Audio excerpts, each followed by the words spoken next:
Hello guys, welcome to Bugs in Code. The problem that I'm going to explain today is remainder on dividing by 11. But before that, if you are new here and a person who likes stuff related to coding, then you can subscribe the channel so that you get notified when I push a new video. Okay, so let's get started. Here is the problem statement, quite simple and straightforward. It says that you are given a big positive number x and you have to return the remainder when the number is divided by 11. Okay, so one example is given here. The example is we have x as 1 3 4 5 and we have to return the remainder when x is divided by 11. Okay, so when we perform the division, then remainder is going to be 3. Okay, now for this problem we can't do something like return x mod 11. The problem is, see, we are having a big positive number, so any data type like integer or long cannot hold this number. Like we can have the maximum length of this number as 10 raised to the power 5. So these data type cannot hold this number, so that's why we can't do something like this. Okay, so let's see what else we can do. When I see this problem, the first thing that comes to my mind is like, what is the division rule of 11? Okay, so the division rule of 11 says that if the sum of digits at even position and the sum of digits at odd position, their difference is divisible by 11, then the number is also divisible by 11. Okay, and if the number is not divisible, then the remainder will be same as when we divide this remainder like this difference with 11. Okay, so for any input that we have, like if we have the input as 1 2 3 4 5 6, so for this input we can calculate the sum of digits at even position, so it will be 2 plus 4 plus 6. Okay, so 12, and after that I will do 1 3 and 5, so it will be like 9. So if I calculate the difference will be 3. Now this 3 is going to be the answer. Okay, so if we have a large number like we have 13, so we will do 13 mod 11. So we want a number which is smaller than 11 because we are like we want to find the remainder, so I will do 3 mod 11 at last, so it is going to be our answer. Okay, fine. Now I'm just going to show you the code because code is self-explaining. Like, here is the code.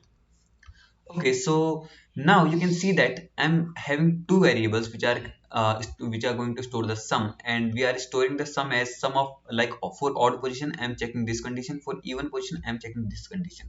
Now for odd position I'm checking even number because it is following the zero based indexing. Okay, and now at last I'm simply doing this case.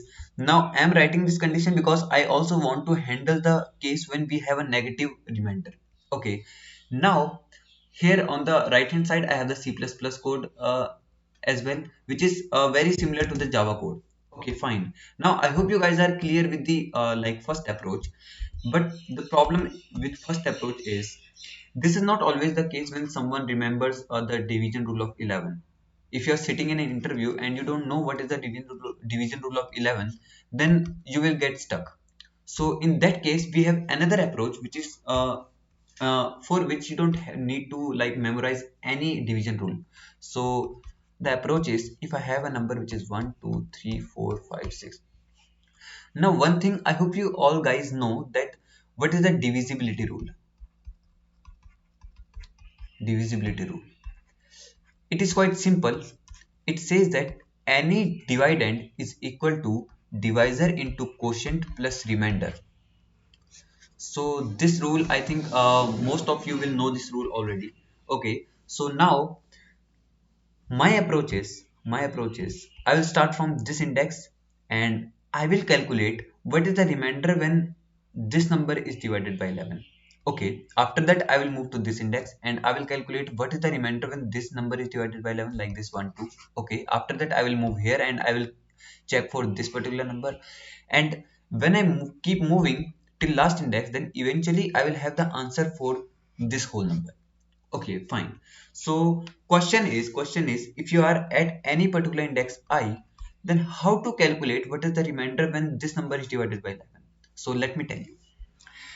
When I'm at this particular index I, then one thing is sure that I know the answer for this like till I minus 1, isn't it? That's why so okay, now if I know the answer for 1 2 3, like what is the remainder, so let's take r is the remainder.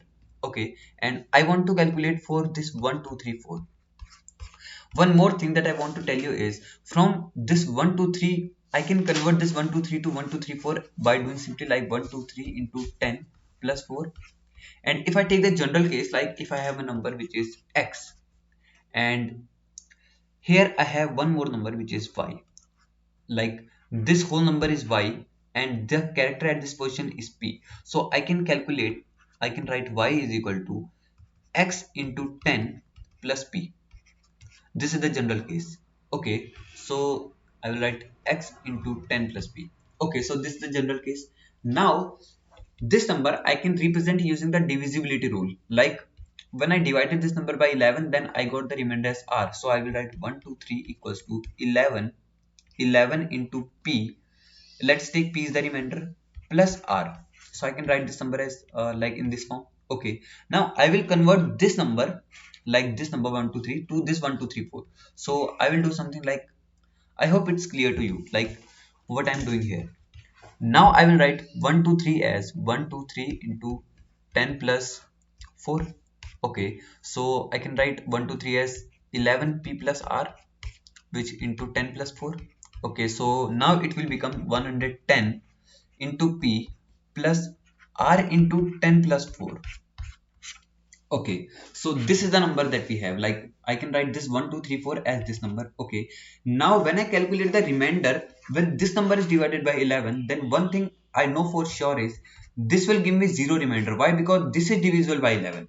Okay, and what about this? This will give me some remainder because I know that this is not divisible by 11. Okay, so I'll simply do like for this index, if I know the answer for this particular index, then I will simply do like r is answer, so I will do r into 10 plus this number is like 4, so mod 11. This is what I do. Now let me generalize this thing. Let me generalize this thing. If I have number like 1 2 3 4 5 6, so I will start with this index, and I will keep moving. So initially I will have r equals to 0.